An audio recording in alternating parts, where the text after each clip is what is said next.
Let's set the record straight. The recent showcase from Projekt Red, the one featured during Epic State of Unreal, was not a trailer for The Witcher 4. It wasn't gameplay. It wasn't story reveal. And it wasn't even a traditional teaser. What we saw was a tech demo. A technical proof of concept, built in Unreal Engine 5.6, designed to demonstrate what the latest tools can achieve. That's it. The footage featured Ciri moving through a dense forest, but not as part of a quest, not in the context of any narrative, just a highly detailed model navigating a beautifully rendered space. From a technical standpoint, though, it's undeniably impressive.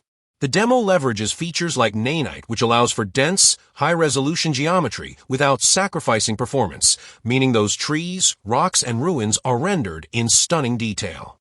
Lumen handles real-time global illumination and dynamic lighting, giving the forest a vivid, grounded atmosphere that changes naturally as Ciri moves.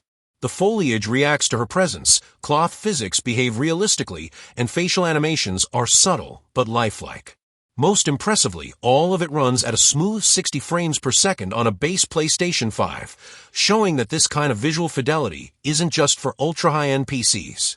This wasn't a story slice. It was a glimpse at what's now possible with the right engine and a focused art team. But let's be clear, none of this gives us a real idea of how The Witcher 4 will actually play. This kind of demo is standard practice in the industry. Developers often use existing assets, familiar characters and environments, to build internal benchmarks or public-facing tech showcases. Think of the Matrix Awakens demo from Unreal Engine 5 or Samaritan from back in the UE3 days. These aren't previews of real games. They're controlled, curated demonstrations of potential. Still, that hasn't stopped people from reading way too much into it. We've already seen thumbnails claiming Witcher 4 gameplay revealed, and comments treating this like a definitive statement about story and setting. But in reality, everything meaningful in that demo, from Ciri's role as protagonist to the setting in Cover, was confirmed months ago. The demo didn't break news. It just reminded people of what they already knew, and in some cases, what they'd already decided to be angry about. So let's stay grounded. This is not the game. It's a glimpse at what the tech could do in the hands of a capable team.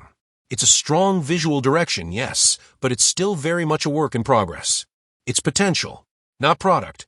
Now, everything I've just said, that's for the people who tend to get overhyped.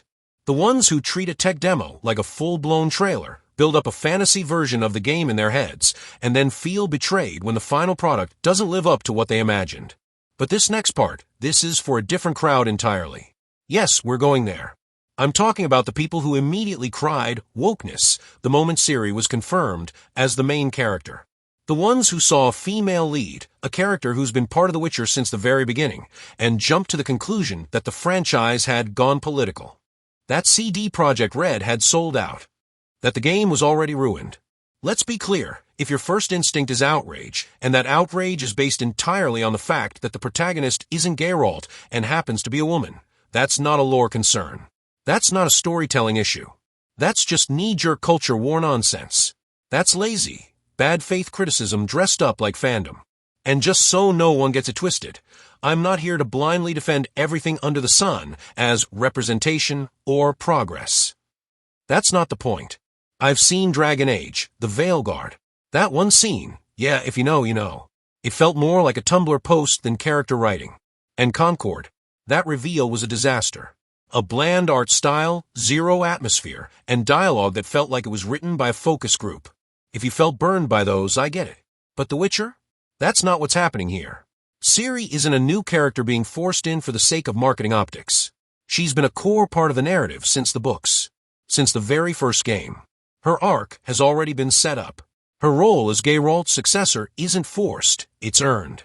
There are real conversations to be had about gameplay direction, narrative choices, and how her character is handled in practice. But if your only argument is female protagonist equals woke, then let's be honest, you were never here for the story to begin with. If you're looking for thoughtful, legitimate concerns about the story direction, I recommend checking out Neon Knight's video. He dives deep into the lore, drawing directly from the books to back up his points. At the end of the day, what we saw was a tech demo, not a trailer, not gameplay. Not a finished product. It's a glimpse into what Unreal Engine 5 can do in skilled hands, not a promise of what The Witcher 4 will be. Yes, the visuals are impressive. Yes, Ciri is the confirmed protagonist. Yes, the setting is Cover. But none of that justifies the reactionary noise that's been resurfacing. The discourse around this game has already been twisted by people more interested in pushing a narrative than engaging with one. If you have genuine concerns about lore, tone, or game mechanics, fair. Bring them. There's a real conversation to be had there. But if your first instinct is to cry woke because the lead character is a woman, and not just any woman, but Ciri, then maybe take a step back and ask yourself if you're reacting to the game, or just to the idea of change. We've got a long way to go before The Witcher 4 is in our hands. What we should be doing now is staying curious, staying critical, and maybe, just maybe, letting the developers tell the story before we decide how to feel about it. If you found this video useful, or even if you just appreciated someone taking a more measured approach, consider leaving a like. It's free, it helps a lot, and it tells the algorithm this kind of content is worth recommending. And if you want more grounded commentary like this, feel free to subscribe and join the conversation in the comments. Thanks for watching.